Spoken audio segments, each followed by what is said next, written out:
10, 9, 8, 7, 6, 5, 4, 3, 2, 1.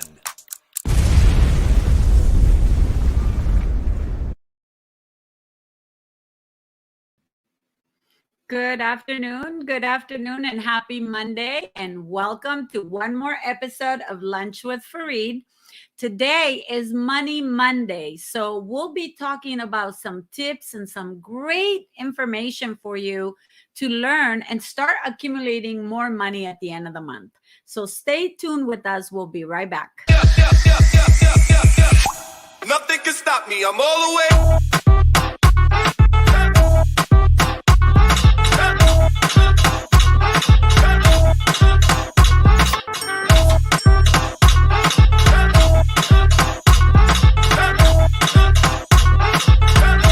Nothing can stop me. I'm all the way up.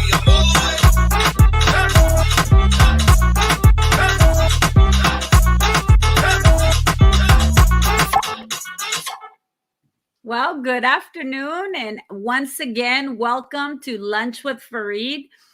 Today we have such a interesting topic. Of course, you guys know that Money Mondays is all about tips and things to do for keeping the most money possible in your pocket at the end of the month. So first, I want to show you a quick video. I want to give you a little background of why I speak about money, right? Why I would kind of guide you and direct you on how to save money, how to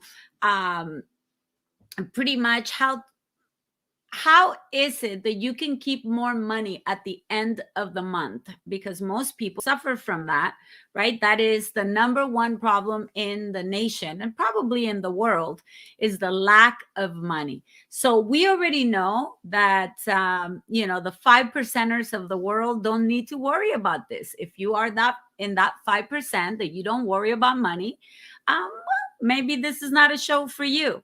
But for all of you, if you have ever been caught in a circle where you can't make ends meet, or you wish you could do more things in your life, because one thing is to be financially in a struggle, and another thing is to be financially illiterate, meaning you don't know what you don't know. So you guys know that, see, I'm even wearing my shirt today. I'm going to show you. Okay, have you taken the How Money Works challenge? And this is from our How Money Works campaign, which I'll show you a little portion of that today. Many of you know that I am involved, and I have been involved for over a decade now, in the financial services industry. And my mission has always been to help anybody who would want to listen in regards to managing their finances and how to better manage your finances at the same time as you're also enjoying life, because I'm all about enjoying life. I do not want to sit here and tell you, oh, you have to save all of your money, you have to invest all of your money. And then what about you, right? Part of investing in with your money, or part of a great investment, is investing in you. So there has to be some type of balance where you go, hey, I am saving, I am investing, I am taking care of my present and my future, but I'm enjoying life. So my sanity level will stay, right there, good, healthy, for you to continue to do more things in the future. So there's other times where I had people say, you know what? I always see so and so traveling. I always see so and so, I don't know, buying a new house or investing in other things, and they make the same money as I do, and I don't know how they do it.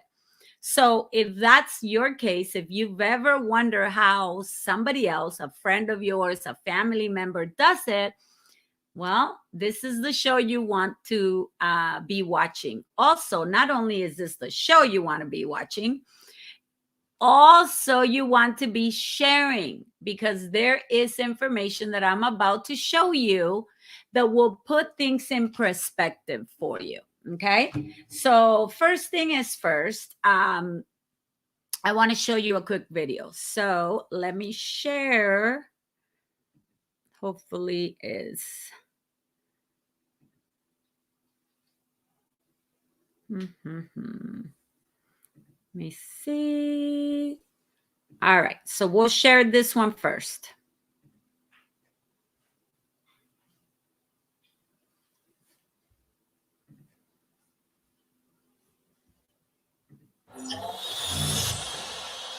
Imagine if 66% of the people you care about were completely illiterate. Your mom, your dad, your spouse, your kids, your best friends, and your business partners. What if 2 out of 3 of them couldn't read something as common as an email or a text message or a greeting card? They wouldn't be able to order lunch from a menu or enjoy the pleasures of a good book.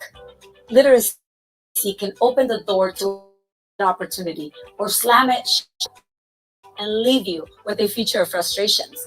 Financial literacy, the basic understanding of how money works, is no different. Currently, 2 out of 3 people in the world are financially illiterate, and the United States ranks 14th in the world for financial literacy. You can see the negative effects of it all around you. The average American has less than $4,500 in cash in the bank and less than $1,000 in long-term savings. Most carry a credit card balance averaging over $16,000. And over half of Americans can't afford their mortgage without making a major sacrifice. Beyond personal finances, your level of financial literacy will impact your education, marriage, and employment. It'll impact how you spend your time in retirement and whether or not you'll have the chance to live your dreams.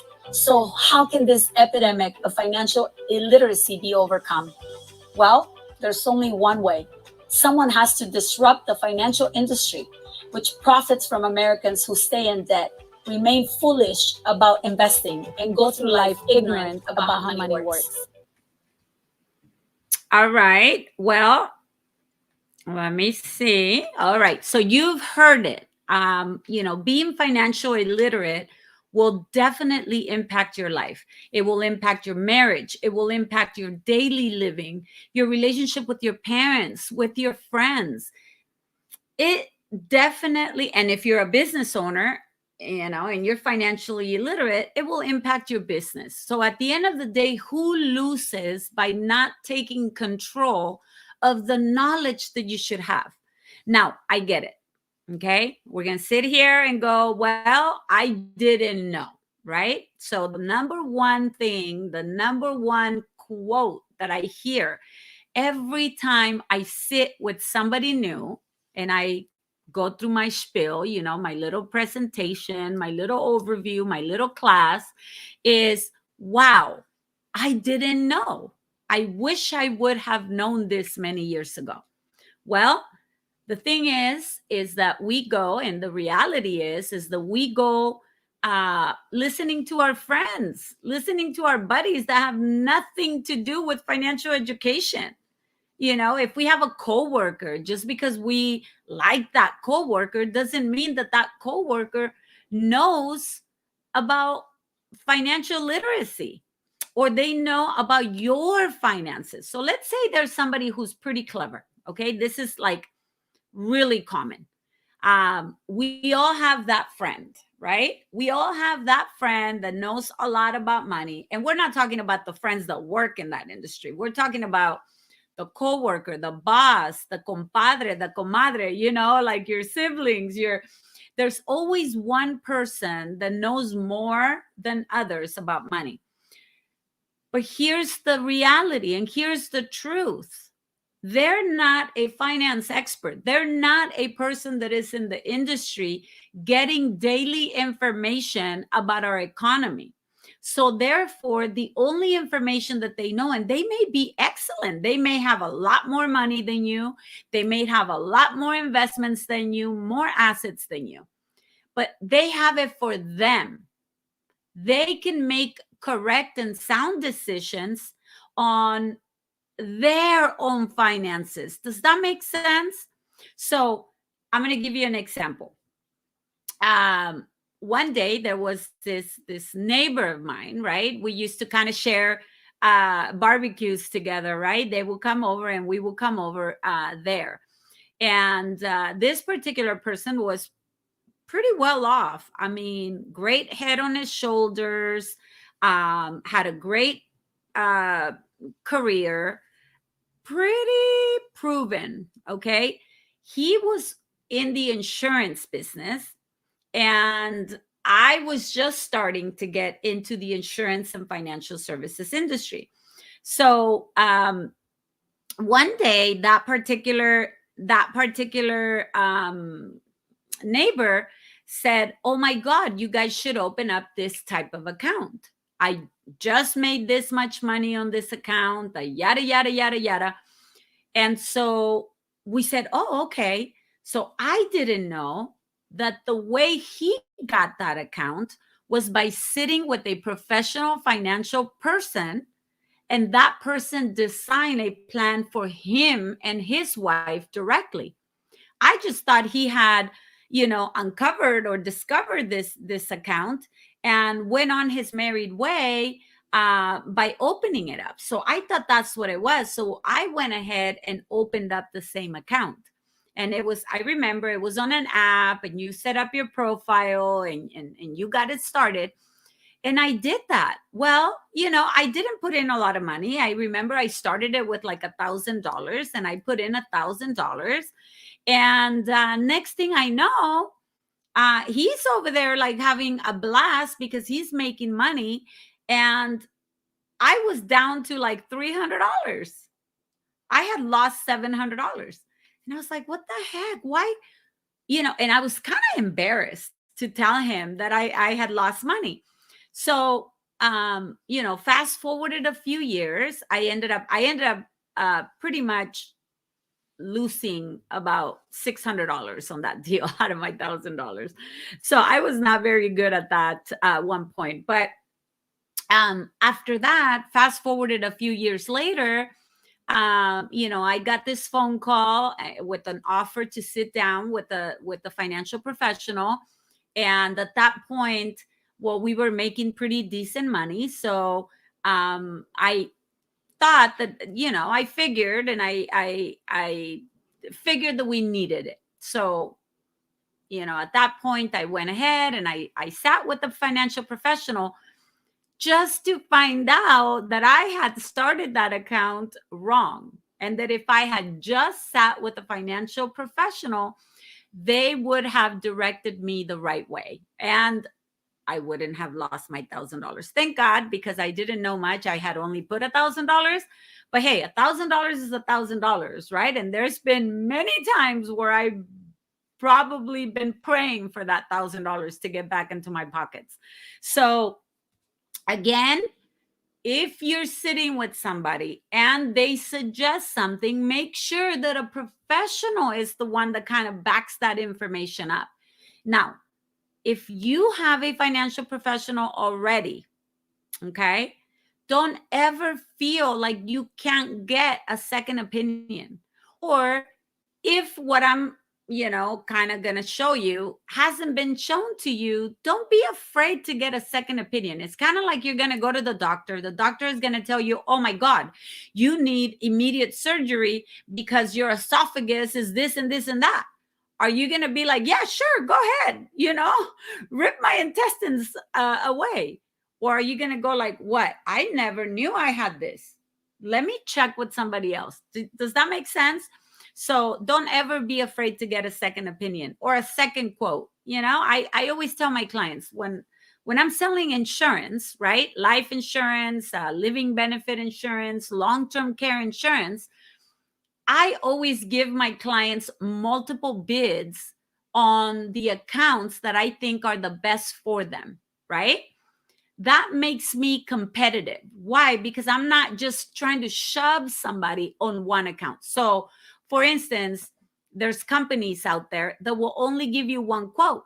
Why? Because they're the only insurance company that sells that. They're not a broker that can actually go search for the best deal out there for you, for the best buy for your dollar. Does that make sense? So hopefully you're paying quick attention. But today I want to talk to you about something very simple. You know, we have a short program. So a lot of the information that I teach is based on the How Money Works book and other books that I've read in my career. So How Money Works book, you guys know, you can get a free copy from me, or you could buy it on Amazon. It's there, you know, for your grabs. And it's a pretty simple read. And it teaches you about compounding interest. It teaches you about 7 important milestones that you should have. The rule of 72, you know, the essence of time and savings. It teaches you a few things you should know. Okay, something about taxes and things like that. Main things you should know. If you don't have the book, please make sure that you send me a message and I will get one to you. But I want to show you a quick video about this book and why it's so important. Listen really, really close. It's a very short video, so try to catch it. But what I want to show you after that is some statistics and then some practical things you could do, okay, to better your money. So let me see if I can show you this. Boy, do I hope that I'm sharing the right one.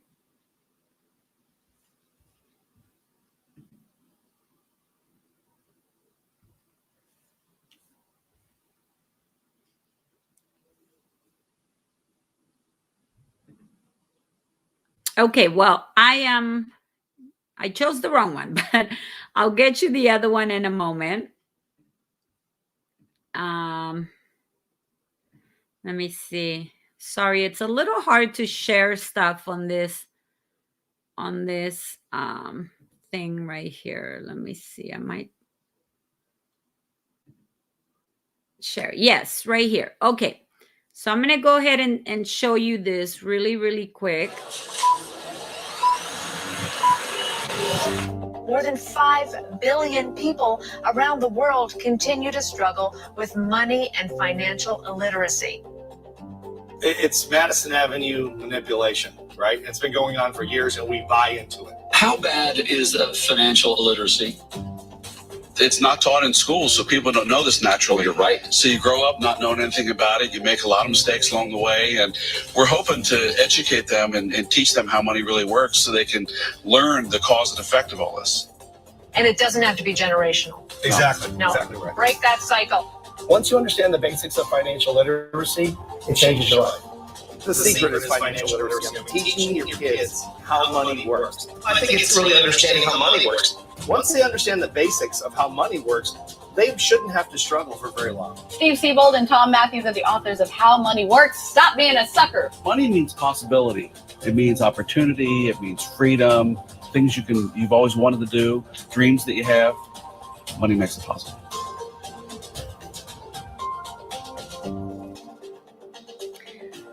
So there you have it. I love Steve Siebold, and the reason why I love Steve Siebold is because his career has been dedicated to interview and speak to the wealthy, right? Those entrepreneurs and those people that have made it with their money. Now, Tom Matthews, the co-author of the book, or one of the authors of the book, I respect him a lot. He's been in the industry for over 30 years. I think he said 40 the last time. I'm not sure. Don't quote me on this one. But he's very knowledgeable when it comes to finances. And, I've had the privilege of sitting with him many, many times. And the one thing I always hear him say is, you have got to start with the basics, right? The fundamentals are the fundamentals of how money works. For you to get from being broke to having a great, multiple zeros at the end of your numbers, it's just the consistency of the fundamentals. Are you going to, repeat basic things? So I got something to show you really quick. This is, I want to take you a little bit inside how I teach just basic principles. And I'm not going to give you a full-on lesson or anything like that. We're chit-chatting about money, right? How to keep more money at the end of the day.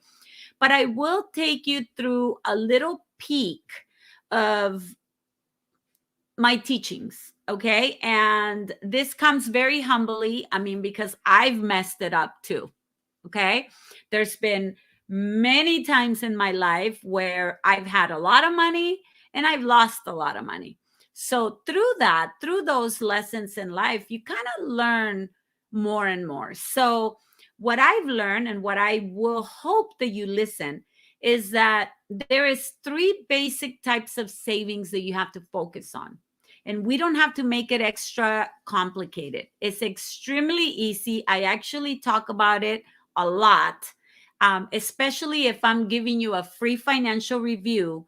This will be the first 3 things that we work on. So I want to show you that. Hopefully is right here. I'm not sure if I already had it, but it's right here. So let me share again just my screen, and you guys can see that as how come it's not doing it? Entire screen, maybe. Okay, I'm gonna try my entire screen. No, it's not letting me. Okay, here it goes. How come it's not finding it? Let me see.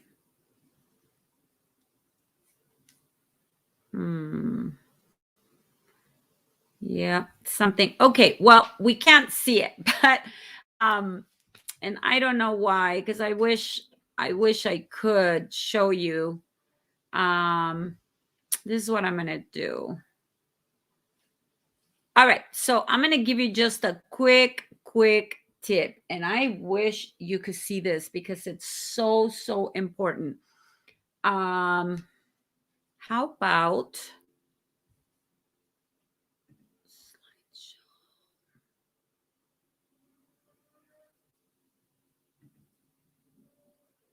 let me see if it lets me.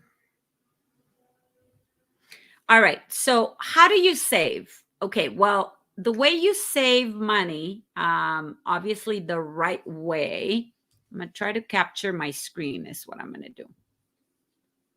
Okay, and if I can do that, then I can make it a picture and you can see it, because this is so important for you to see.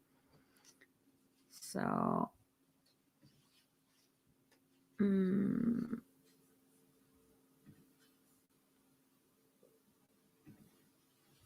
all right. If I got it, I will be able to show it to you. I'm not sure why it's not letting me, but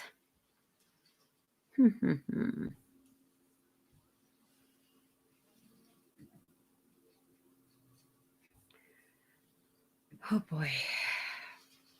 Technical difficulties. I hope you guys forgive me for this, but I'm going to try to do a trick on this.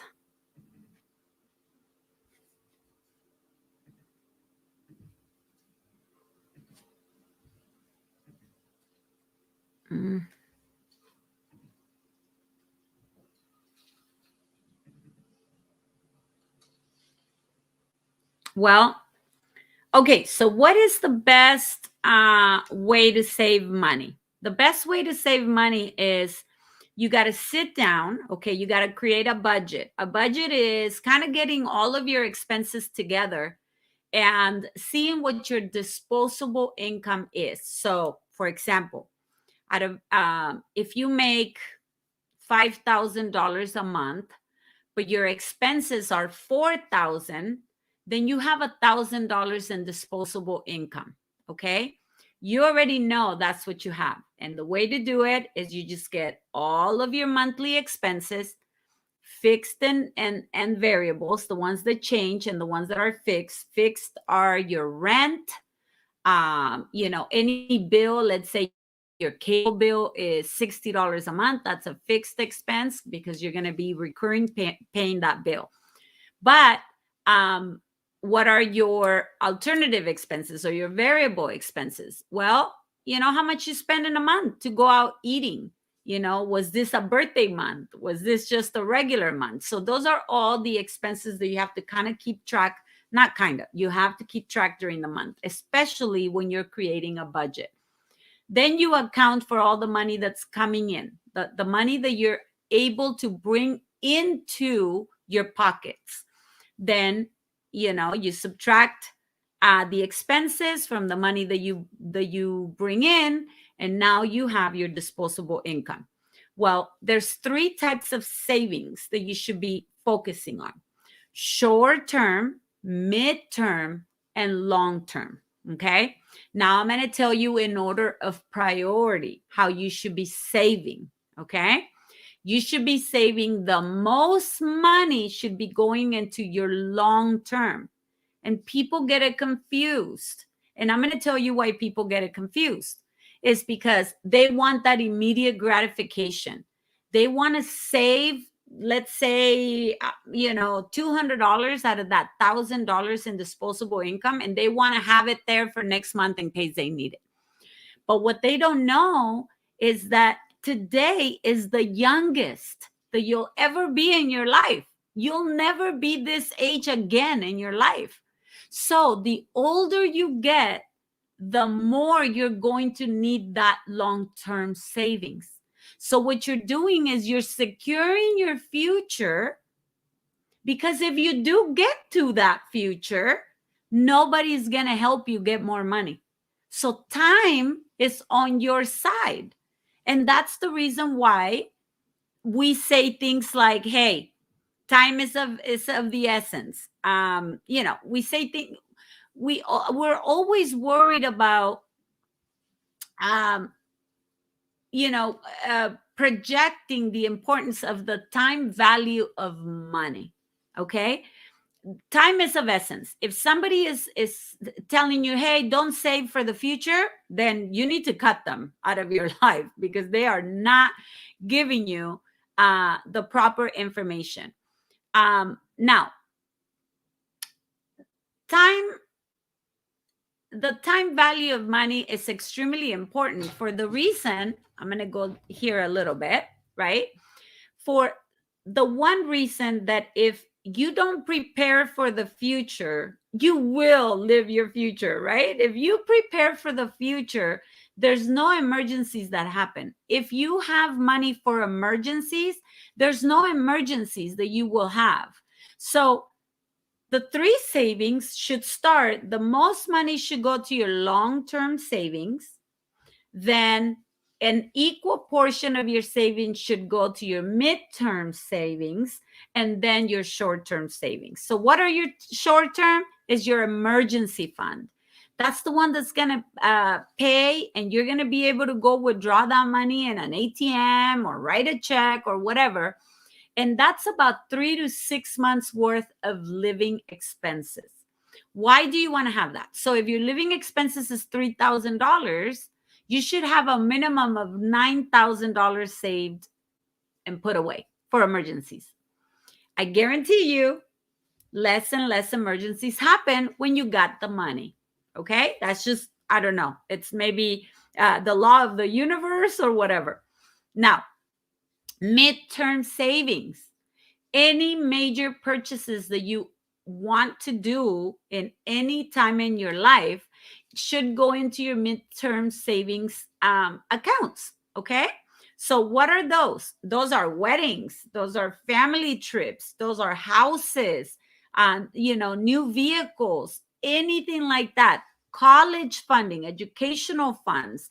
All of that is your midterm savings. So my suggestion is always the 30-70 rule, which I will teach you in the next Money Monday, which is once a month. Remember, Money Monday, we'll be wearing this shirt because we're going to be promoting financial literacy. We're coming into the most crucial months of budgeting, which is the holidays. So So again, 30% of your savings should be going to savings. 70% of your, of your money, 30% of your money should be going to savings. 70% of your money should be going to your lifestyle, your living expenses, right? So out of that 30%, you should be doing a minimum of 10% into your long-term savings, a minimum of 10% or about 10% into your midterm, and 10% into your emergency until you reach all of your goals. So that's Money Monday tip for the day. Hopefully you are taking notes. Once a month on Mondays, I'm going to be teaching you the sequence of how money works in a very simple conversational way. That way you can start taking notes, and whatever you're doing, hey, check off. Whatever you're not doing, maybe you're going to learn a thing or two. That's the goal. And hopefully we will see you next Monday. Nothing can stop me. I'm all the way.